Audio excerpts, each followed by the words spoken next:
शिक्षा के जनक महात्मा ज्योतिबा फूले के चरणों में नमन करते हुए, राष्ट्र माता माता सावित्रीबाई फूले के चरणों में नमन करते हुए,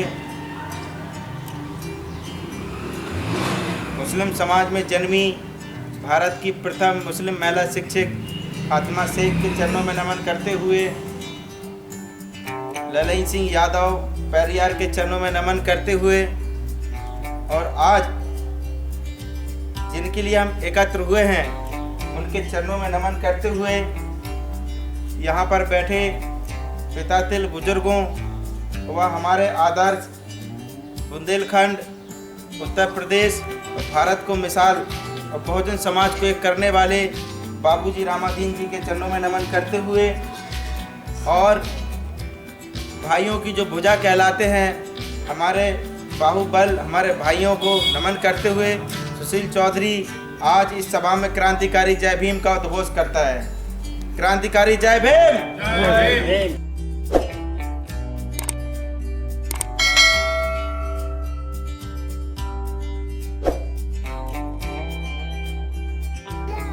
सम्मानित साथियों, भारत वर्ष को स्वतंत्र हुए 70 वर्ष हो गए, लेकिन फिर भी हमारे महापुरुषों की आवाज़ों को, उनके त्याग को, उनके बलिदान को लोगों तक पहुंचाने का काम नहीं किया।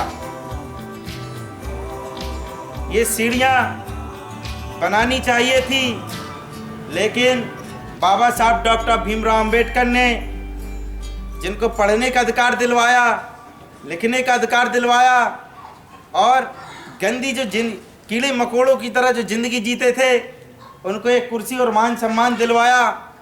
आज समाज में कुछ लोग ऐसे हैं जो सिर्फ अपनी ही राजशाही चलाना चाहते हैं। सभी वर्ग में होते हैं, सभी जातियों में होते हैं, सभी धर्म में होते हैं। मैं किसी जाति विशेष की बात नहीं करता हूँ, क्योंकि जो अत्याचारी होता है उसकी जात अत्याचारी होती है और उसका धर्म अत्याचार होता है। अत्याचारी की कोई जात नहीं होती है, अत्याचारी सभी जातीय धर्म में होते हैं। सम्मानित साथियों, इस बात को भी हमको समझना होगा। सम्मानित साथियों, शूद्रों की स्थिति क्या थी, कैसे मानसिक गुलामी से निकाला जाए, वो दौर देखिए। महापुरुषों ने जो किया वो इस दुनिया में अभी तक कोई नहीं कर पाया और ना कोई कर सकेगा। हम लोग तो उनके विचारों को बढ़ाने का काम कर रहे हैं। हमसे भी गलतियां हो सकती हैं, हुई होंगी, मुझे नहीं पता, ये आप सबको पता होगा। लेकिन सम्मानित साथियों, बाबा साहब डॉक्टर भीमराव अंबेडकर ने सबसे बड़ी गलती की थी, उस समाज को पढ़ाने के काम किया था जो उन्हें कभी सपोर्ट नहीं करता था, उन्हें कभी समर्थन नहीं दिया। सम्मानित साथियों, क्या ऐसे लोगों को पढ़ाने की ज़रूरत है जो सिर्फ निजी स्वार्थ के लिए पढ़ते हैं, व्यक्तिगत विकास के लिए पढ़ते हैं, जिन्हें सामाजिक विकास से कोई मतलब नहीं होता है?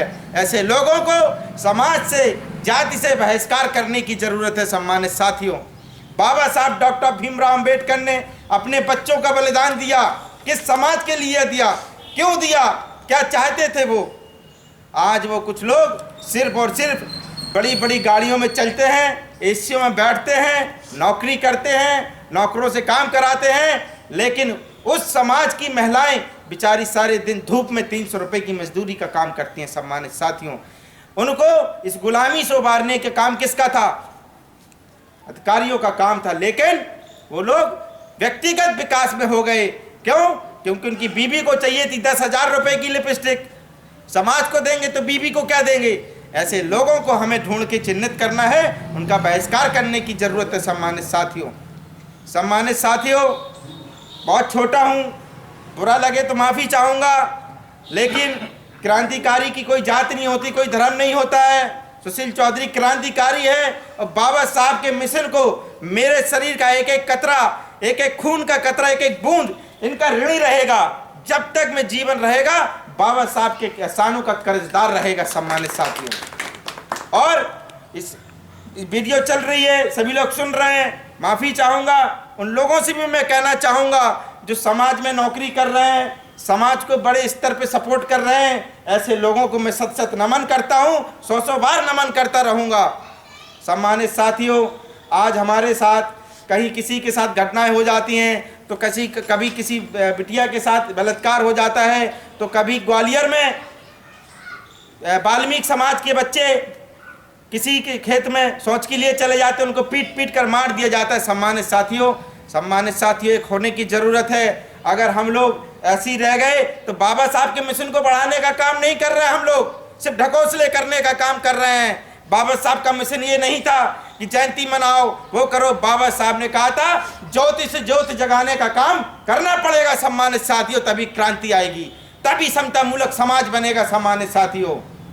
इन्हीं शब्दों के साथ मैं सुशील चौधरी, जय भीम, नमो बुद्ध।